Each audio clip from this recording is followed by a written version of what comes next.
Okay, so let's start now.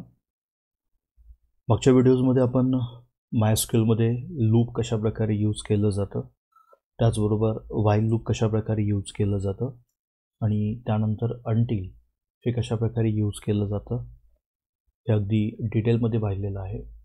आजच्या व्हिडिओमध्ये आपण डिस्कस करणार आहोत इटरेट स्टेटमेंट कशा प्रकारे यूज केलं जातं. इटरेट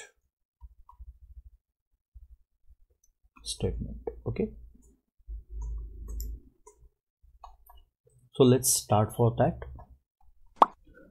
हा प्रोग्राम पाहण्यासाठी आपण हा जो प्रोग्राम आहे हा विदाऊट टाईप करता आपण कॉपी पेस्ट करून घेऊया आणि तो डायरेक्टली पेस्ट करूया आणि त्यानंतर तो प्रोग्राम समजावून घेण्याचा प्रयत्न करूया. ओके, सो हा जो प्रोग्राम आहे हा ऑलरेडी माझ्याकडे सेव्ह आहे. सो हा प्रोग्राम आपण इथून कॉपी करूया. नेहमीप्रमाणे आपण वरचे जसे प्रोग्राम केलेले आहेत तशा प्रकारेच हा प्रोग्राम आहे. आपण टाईप करण्याऐवजी हा कॉपी पेस्ट करूया, ज्याने की व्हिडिओची लेंथ आपली कमी होईल. नाव आपण MySQL ओपन करून घेऊया. फर्स्टली आपण थोडंसं फंक्शन नेम चेंज करूया, कारण की हे फंक्शन ऑलरेडी त्यामध्ये एक्झिस्ट असण्याचं चान्सेस खूप आहेत. सो मी इथे demo5 नाव देतो फंक्शनसाठी. कॉपी दॅट, एंटर देऊया MySQLमध्ये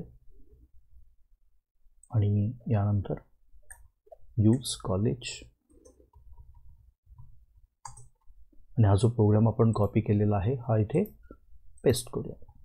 ओके, आपला जो काही प्रोग्राम आहे तो सिंपल रन झालेला आहे, जसे आपले मागचे प्रोग्राम रन झाले होते.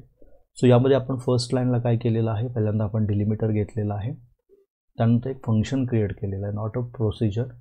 या ठिकाणी आपण सिंपल फंक्शन क्रिएट केलेलं आहे, स्टोर्ड प्रोसिजर क्रिएट केलेली नाही आहे आणि त्याला स्टार्टिंग व्हॅल्यू ओके हा व्हेरिएबल पास केलेला आहे, जो खालून ज्यावेळी प्रोग्राम आपण रन करेन त्याला इथून व्हॅल्यू भेटेल. ओके, तिथून जी पाठवलेली व्हॅल्यू आहे ती इथे एक्सेप्ट केली जाईल. त्यानंतर इंटिजर रिटर्नची व्हॅल्यू इथे रिटर्न केली आहे, इंटिजरची व्हॅल्यू रिटर्न केली आहे. देन बिगिन लिहिलेलं आहे, डिक्लेअर केलेला आहे इन्कम. इन्कम नावाचा एक व्हेरिएबल डिक्लेअर केलेला आहे जो इंटिजर आहे. देन इन्कमची व्हॅल्यू इथं 0 सेट करून घेतली आहे.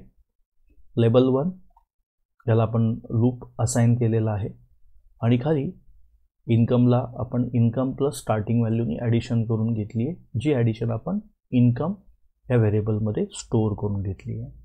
And then we check income is less than 2500. Then iterate label 1. त्यावेळी लेबल 1 काय केलं जाईल, इटरेट केलं जाईल and then we close the all statement. Okay, अगदी सिम्पल प्रोग्राम आहे, जसं आपण व्हाईल बघितला, अनटिल बघितला, त्याच प्रकारे हा प्रोग्राम आहे. प्रत्येकाने हा स्क्रीनशॉट घेऊन या प्रकारे प्रोग्राम टाईप करून रन होतोय का चेक करा. आपण यामागे स्टोर्ड प्रोसिजर घेतली होती. या एक्झाममध्ये मी इंटेन्शनली फंक्शन घेतलेलं आहे, कारण की याच्यातून तुम्हाला समजावं की फंक्शन कशा प्रकारे PLSQLमध्ये रन केलं जातं.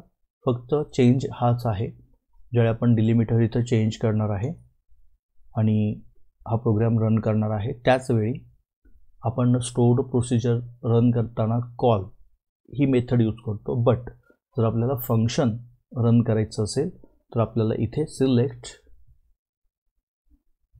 ओके आणि आपल्याला फंक्शनचं नाव लिहावं लागेल demo5.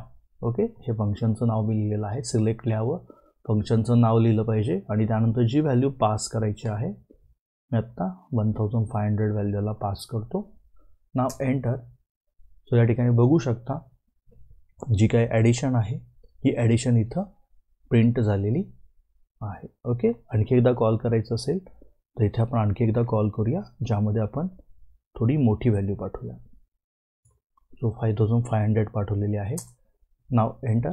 सो या ठिकाणी आपल्याला त्याचंही आउटपुट शो करत आहे. सो अशा प्रकारे इटरेट प्रोग्राम आपण रनआउट केलेला आहे आणि त्याचं आउटपुट तुमच्यासमोर आहे. हा प्रोग्राम तुम्ही स्क्रीनशॉट काढून फॉर प्रॅक्टिस टाईप करून रन करून पाहू शकता. ओके, सो या व्हिडिओमध्ये थांबूया. नेक्स्ट व्हिडिओमध्ये आपण कर्सर कशा प्रकारे यूज केलं जाईल हे डिटेलमध्ये बघूया. Thank you so much.